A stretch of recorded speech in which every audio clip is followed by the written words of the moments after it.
അതെ, പ്രതിപക്ഷ നേതാവ് ഈ മറ്റേ അശ്വത്ഥാമ ഹത കുഞ്ചര എന്ന് പതുക്കെ പറഞ്ഞില്ലേ, ധർമ്മപുത്രർ. അതുപോലെ പ്രതിപക്ഷ നേതാവ് പറയുന്നതാണ് വർഗീയതയ്ക്കെതിരെ വേരോടുകൂടി പോരാടും, എന്നിട്ട് ജമാഅത്തെ ഇസ്ലാമിയും ലീഗ് ഒഴികെ എന്ന് ബ്രാക്കറ്റിൽ പതുക്കെ. അതാണ് മതമാണ് ഞങ്ങളുടെ പ്രശ്നം എന്ന് പറഞ്ഞാൽ മതത്തിന്റെ വേണ്ടി, സമുദായത്തിന് വേണ്ടി അധികാരം പിടിച്ച് 9.5 കൊല്ലത്തെ നഷ്ടം വകവെച്ചു കൊടുക്കണം എന്ന് പറയുന്ന നേതാവിനെ സംരക്ഷിക്കുന്ന പാർട്ടിയെ പിന്നെ എന്ത് പാർട്ടി എന്ന് വിളിക്കണം?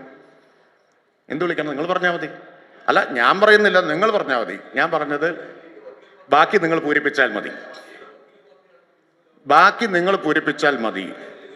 നോക്കൂ, സമുദായത്തിന് വേണ്ടി ആണ് അധികാരം പിടിക്കേണ്ടത്, അല്ലെങ്കിൽ പിന്നെ ഈ പണിക്ക് പോയിട്ട് കാര്യമില്ല എന്ന് പറഞ്ഞയാൾ മതം പറഞ്ഞ് വോട്ട് പിടിച്ചതിന് അയോഗ്യനാക്കപ്പെട്ട, സുപ്രീം കോടതിയിൽ പോയിട്ടും രക്ഷപ്പെടാത്ത ഒരാൾ, അയാൾ ഇപ്പോഴും ലീഗിന്റെ നേതാവായിരിക്കുന്നുവെങ്കിൽ ആ ലീഗിനെ എന്ത് പാർട്ടി എന്ന് വിളിക്കണം എന്ന് ശരി ഞാൻ പറയുന്നില്ല, നിങ്ങൾ പൂരിപ്പിച്ചാൽ മതി. ബാക്കി നിങ്ങൾ പൂരിപ്പിച്ചാൽ മതി. നിങ്ങൾക്ക് ഇഷ്ടമുള്ള സർട്ടിഫിക്കറ്റ് കൊടുക്കാം. എന്താ വർഗീയ പാർട്ടി എന്ന് പറഞ്ഞ അർത്ഥം? മതത്തിന്റെ പേരിൽ രാഷ്ട്രീയം കൈകാര്യം ചെയ്യുന്ന പാർട്ടി വർഗീയ പാർട്ടിയാണ്.